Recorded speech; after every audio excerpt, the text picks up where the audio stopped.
പേരുള്ള ഒരു ഗ്രാമമുണ്ടായിരുന്നു. അവിടെ മോഹിത് എന്ന പേരുള്ള ഒരാള് തന്റെ അമ്മയോടൊപ്പം ജീവിച്ചു വന്നു. മോഹിത് ഒരു ജോലിയും ചെയ്യില്ല. എപ്പോഴും അദ്ദേഹം വീട്ടിനകത്ത് ഉറങ്ങിക്കൊണ്ടേയിരിക്കും. ഇനിയും എത്ര ദിവസം ഇങ്ങനെ ഉറങ്ങിക്കൊണ്ടേയിരിക്കും? പുറത്തു ചെന്ന് എന്തെങ്കിലും ഒരു ജോലി തേട്. എന്താ അമ്മേ, നിങ്ങൾ എന്നെ മര്യാദയ്ക്ക് ഉറങ്ങാൻ പോലും സമ്മതിക്കില്ലേ? എപ്പോഴും ഉറങ്ങിക്കൊണ്ടേയിരിക്കുന്നു. ഉറങ്ങുന്നതല്ലാതെ നിനക്ക് വേറെ എന്തെങ്കിലും ജോലിയുണ്ടോ? ശരി ശരി, ഇന്ന് പോയി ഞാൻ എന്റെ ജോലി നോക്കിക്കോളാം. മോഹിത് തനിക്ക് വേണ്ടി ഒരു ജോലി അന്വേഷിച്ച് വീട്ടിൽ നിന്നും പുറപ്പെട്ടു പോയി. അദ്ദേഹം പുറത്തേക്ക് വന്നതും അദ്ദേഹത്തിന്റെ കണ്ണിൽ ഒരുപാട് കട വെച്ചിരിക്കുന്നവരെ കണ്ടു. ആദ്യം അദ്ദേഹം വളക്കട കണ്ടു. മോഹിത് അദ്ദേഹത്തിന് അടുത്തേക്ക് ചെന്നു. എന്നിട്ട് അദ്ദേഹത്തോട് ചോദിച്ചു, ഈ കടയില് നിങ്ങൾക്ക് എത്ര വരുമാനമാണ് വരുന്നത്? ചേട്ടാ, എനിക്ക് നന്നായിട്ടാണ് വരുമാനം വരുന്നത്. എന്റെ ഭാര്യയ്ക്കും കൊച്ചിനും വയറ് നിറയെ ഭക്ഷണം കഴിക്കാനുള്ള വരുമാനം എനിക്ക് വരുന്നുണ്ട്. അത്രേ ഉള്ളൂ? ഭക്ഷണം മാത്രമേ ഉള്ളൂ? അത് വെച്ചിട്ട് എന്ത് ചെയ്യാനാ? ഞാൻ ദിവസം ജോലിക്ക് പോകുന്നില്ല, പക്ഷെ ദിവസം എങ്ങനെയെങ്കിലും എനിക്ക് ഭക്ഷണം വരുന്നുണ്ടല്ലോ. ശരി, ഞാൻ വേറെ ജോലി പോയി നോക്കിക്കോളാം. മോഹിത് അവിടെ നിന്നും പുറപ്പെട്ടു പോയി. വേറെന്തെങ്കിലും ജോലി തേടാനായി പുറപ്പെട്ടു പോയി. പിന്നെ തന്റെ മനസ്സിൽ ചിന്തിച്ചു, എനിക്ക് എങ്ങനത്തെ ജോലി വേണമെന്ന് വെച്ചാൽ ഞാൻ വേഗം തന്നെ ഒരു പൈസക്കാരനാവണം. പിന്നെ എല്ലാ പണവും വെച്ചുകൊണ്ട് തന്നെ ഞാൻ അങ്ങ് ഇരുന്നേക്കും, നന്നായിട്ട് ഉറങ്ങും ചെയ്യും. കുറച്ചു ദൂരം ചെന്നപ്പോൾ അദ്ദേഹം ഒരു സ്വർണം ചെയ്യുന്ന കട കണ്ടു. അതിന്റെ പേര് ഗൗരവ് സ്വർണ്ണ വ്യാപാരം. മോഹിത് ഗൗരവ് സ്വർണ്ണ വ്യാപാരിയുടെ കടയിലേക്ക് ചെന്നു. എന്നിട്ട് അദ്ദേഹത്തോട് പറഞ്ഞു, ചേട്ടാ, ഒന്ന് പറഞ്ഞു കേൾക്കുവോ? ആ, പറയൂ മോനെ. നിങ്ങൾ ഈ സ്വർണ്ണൊക്കെ വെച്ചിട്ട് എത്രയാണ് സമ്പാദിക്കുന്നത്? ഞാൻ എന്ത് പറയാനാ, ഈ ഗ്രാമത്തിൽ സ്വർണം വെക്കുന്നത് ഞാൻ മാത്രമേ ഉള്ളൂ. ഗ്രാമത്തിലുള്ളവരെല്ലാരും എന്റെ അടുത്താണ് സ്വർണം വാങ്ങുന്നത്. ഞാൻ കുറെ ഒന്നും ഉണ്ടാക്കുന്നില്ല. ഞാൻ എത്ര ഉണ്ടാക്കുന്ന വെച്ചാൽ എനിക്കിന്നൊരു 2 ബംഗ്ലാവ് ഉണ്ട്. പിന്നെ എനിക്ക് ചെറിയ ചെറിയ കടകളും ഉണ്ട്.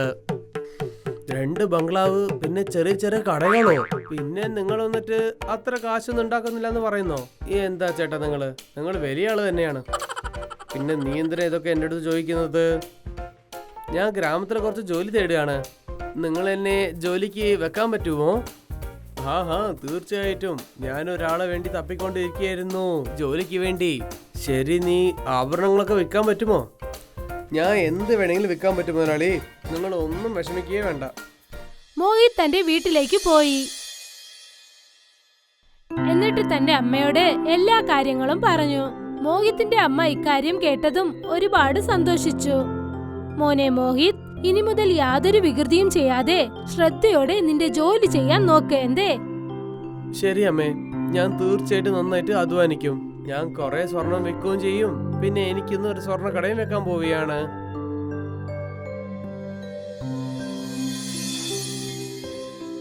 അടുത്ത ദിവസം മോഹിത് തന്റെ ജോലിക്ക് പുറപ്പെട്ടു ചെന്നു.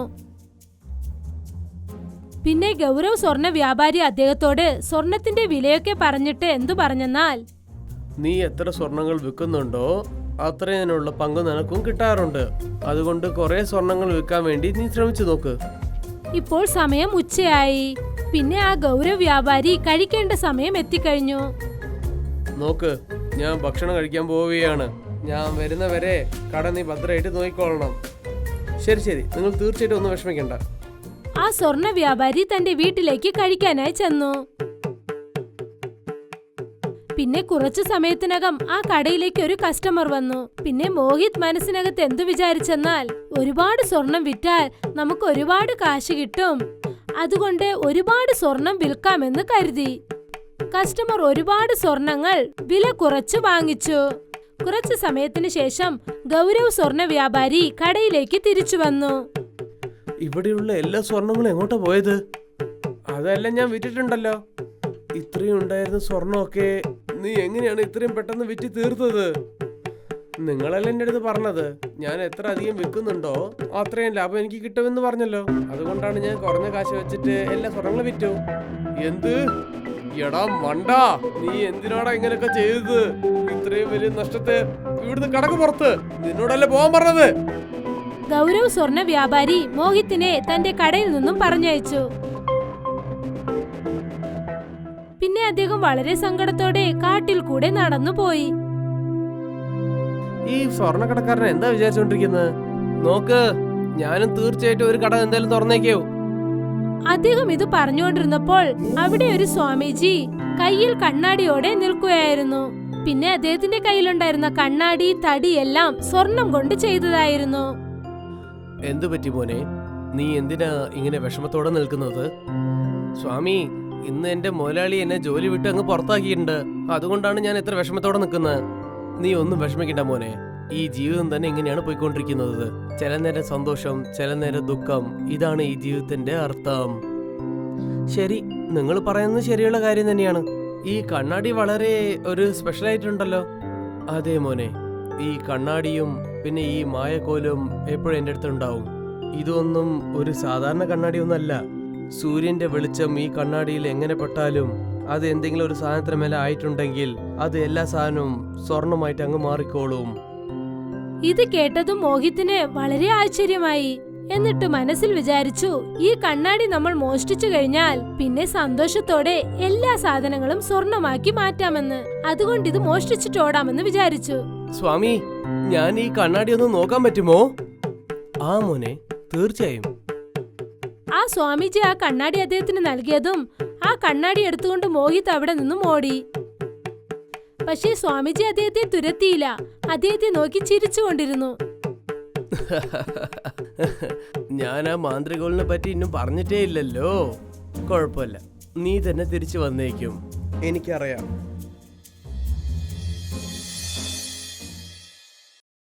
മോഹിത് ആ കണ്ണാടി എടുത്തുകൊണ്ട് വീട്ടിലേക്ക് വന്നു. എന്നിട്ട് അദ്ദേഹം ആ കണ്ണാടി മറച്ചു വെച്ചു. നാളെ എണീച്ചിട്ട് ഈ സൂര്യ വെളിച്ചം വെച്ചിട്ട് കുറെ സ്വർണങ്ങൾ ഞാൻ ഉണ്ടാക്കാൻ പോവുകയാണ്. പിന്നെ ഞാൻ കുറെ പണം ഉണ്ടാക്കും. അടുത്ത ദിവസം രാവിലെ മോഹിത് ആ കണ്ണാടി വീട്ടിലെ ജനാലയുടെ നേരെ വെച്ചു. പിന്നെ മറ്റൊരു വശത്ത് പിന്നെ അതിന്റെ മുൻപിലായി വെള്ളം കുടിക്കുന്ന ഗ്ലാസ് വെച്ചു. പിന്നെ ആ സൂര്യപ്രകാശം കണ്ണടയിൽ കൊണ്ട് ഗ്ലാസ്സിലേക്ക് കൊണ്ടതും അത് സ്വർണ്ണ നിറത്തിൽ മാറി. ഷടാ, ഇത് ശരിക്കും നന്നായിട്ട് വർക്കാവുന്നുണ്ടല്ലോ. ഇപ്പൊ ഞാൻ പണക്കാരനാവാൻ പോവുകയാണ്. പിന്നെ തീർച്ചയായിട്ടും ഞാൻ ചെയ്തിട്ട് വീട്ടിൽ കിടക്കാൻ പോവുകയാണ്. പതുക്കെ പതുക്കെ മോഹിത് എല്ലാ സാധനങ്ങളും സ്വർണമാക്കി മാറ്റിയെടുത്തു. പിന്നെ അതിനെ ഗൗരവ് സ്വർണ്ണ വ്യാപാരിയുടെ അടുക്കൽ വിൽക്കാനായി ചെന്നു. ഷടാ, നീ എന്താ ഇവിടെ ചെയ്തോണ്ടിരിക്കുന്നത്? എനിക്ക് അത്രയും നഷ്ടം നീ ഉണ്ടാക്കിയിട്ട് നീ വീണ്ടും എങ്ങനെ നിന്റെ മുഖം കാണിക്കാൻ നീ ഇങ്ങോട്ട് വന്നിരിക്കുന്നത്? എന്ത് ധൈര്യം! ഞാൻ നിങ്ങൾക്ക് ലാഭം തരാൻ വേണ്ടി വന്നിരിക്കുകയാണ്. ഞാൻ കുറെ സ്വർണങ്ങളൊക്കെ ഇവിടെ കെട്ടിക്കൊണ്ടു വന്നിരിക്കുകയാണ്. അത് ഞാൻ നിങ്ങൾക്ക് കുറഞ്ഞ വിലയ്ക്ക് വിൽക്കാൻ പോവുകയാണ്. നിങ്ങൾക്ക് എന്റെ മുഖം കാണണ്ടല്ലോ. ശരി, ഞാൻ പോവുകയാണ്. നിക്ക് നിക്ക്, നീ എന്താ ഇങ്ങനെയൊക്കെ സംസാരിക്കുന്നത്? ശരിക്കും നീ എനിക്ക് കുറഞ്ഞ വിലയ്ക്ക് സ്വർണം വിൽക്കാൻ പോവുകയാണോ? തീർച്ചയായും, പക്ഷെ ഒരു കണ്ടീഷൻ ഉണ്ട്. പക്ഷെ നീ എനിക്ക് ദിവസവും സ്വർണം എന്റെ അടുത്ത് വാങ്ങണം. പണത്തിന്റെ കൂടെ ചേർത്ത് എനിക്ക് നീ വിധവിധമായ സാധനങ്ങളും തന്നേക്കണം. മനസ്സിലായോ നിനക്ക്? ഈ സ്വർണത്തിന് പകരം നീ എന്ത് വേണമെങ്കിലും തന്നേക്കാം. എന്താ പറയുന്നത്? ഗൗരവ് സ്വർണ്ണ വ്യാപാരി മോഹിത് പറഞ്ഞത് സമ്മതിച്ചു. പിന്നെ സ്വർണം കുറഞ്ഞ വിലയ്ക്ക് വാങ്ങിയിട്ട് കുറച്ച് സാധനങ്ങൾ മോഹിത്തിന്റെ കയ്യിൽ നൽകി. അതിനെ മോഹിത് സ്വർണമാക്കി മാറ്റാൻ ആരംഭിച്ചു. കുറച്ച് ദിവസങ്ങൾക്കകം മോഹിത് സ്വന്തമായി ഒരു സ്വർണ്ണക്കട തുടങ്ങി. പിന്നെ അതിന്റെ പേര് മോഹിത് സ്വർണ്ണക്കട എന്നിട്ടു. ഞാൻ കുറച്ച് ദിവസം കൊണ്ട് തന്നെ കുറെ പണം ഉണ്ടാക്കിയിട്ടുണ്ട്. പക്ഷെ ഇതെന്നെ നമുക്ക് മതിയാവുന്നില്ലല്ലോ. എന്റെ ജീവിതം മുഴുവനും ഞാൻ ഉണ്ടാക്കിയതില് ഈ കാശൊന്നും എനിക്ക് മതിയാവില്ലല്ലോ. ചെറിയ സാധനങ്ങൾ മാത്രമാണ് സ്വർണ്ണമായിട്ട് മാറ്റുന്നത്. ഒരു കാര്യം ചെയ്യാം, വലിയ സാധനം സ്വർണ്ണമായിട്ട് മാറ്റാം. ആ കണ്ണാടി ഉപയോഗിച്ച് നമുക്ക് സ്വർണ്ണമായിട്ട് മാറ്റാലോ. അതെങ്ങനെയുണ്ട്? പിന്നെ അത് വലിയ സ്വർണ്ണമായിട്ട് നമുക്ക് കണ്ണാടിയിൽ മാറ്റാലോ. അതേപോലെ സാധനം എടുത്ത് ഞാൻ എല്ലാം സ്വർണ്ണമായിട്ട് മാറ്റൂല്ലോ. ഇത് നല്ല കാര്യം തന്നെ. മോഹിത് തന്റെ ജോലി ചെയ്തിട്ട് വേഗം തന്റെ വീട്ടിലേക്ക് വന്നു. അപ്പോൾ അദ്ദേഹത്തിന്റെ അമ്മ എന്തു പറഞ്ഞെന്നാൽ, അല്ല, നീ ഇത്രയും പെട്ടെന്ന് കടയിൽ നിന്ന് വീട്ടിലേക്ക് വന്നു. നിന്റെ കട ആര് നടത്തും? അമ്മ, ഞാൻ കടയില് പുതിയ ജോലിക്കാർ വെച്ചിട്ടുണ്ട്. അവരെല്ലാം എടുത്ത് നോക്കിക്കോളും. ഞാൻ വീട്ടിൽ വന്നത് റെസ്റ്റ് എടുക്കാൻ വേണ്ടിയാണ് വന്നത്. മോനെ, മനുഷ്യരായ നമ്മൾ ജോലി ചെയ്യാനാണ് ജനിച്ചിരിക്കുന്നത്, വിശ്രമിക്കാൻ വേണ്ടിയല്ല. നമ്മൾ മുഴുവൻ ആത്മാർത്ഥതയോടുകൂടി നമ്മുടെ ജോലി ചെയ്യണം. മോഹിത് തന്റെ അമ്മ പറഞ്ഞത് ചെവി കൊണ്ടില്ല. രാത്രി ആയതും തന്നെ അദ്ദേഹം ഒരു വലിയ കണ്ണട വാങ്ങിക്കൊണ്ടുവന്നു. പിന്നെ ആ സ്വർണ്ണ കണ്ണട തന്റെ ജനലയുടെ അടുത്ത് വെച്ചു. പിന്നെ അതിന്റെ എതിരിലായി അദ്ദേഹം വാങ്ങിക്കൊണ്ടുവന്ന കണ്ണട വെച്ചു. നാളെ രാവിലെ സൂര്യൻ വെളിച്ചം വന്ന ഉടനെ ഈ കണ്ണാടി വന്നിട്ട് സ്വർണ്ണ കണ്ണാടിയായിട്ട് മാറും. പിന്നെ ഈ വലിയ കണ്ണാടിയും ഇതുപോലെ തന്നെ അങ്ങ് മാറ്റി കൊടുക്കും. അതിനുശേഷം എനിക്ക് രാവിലെ ഇനി എണീക്കാൻ ആവശ്യമേ ഉണ്ടാവില്ല.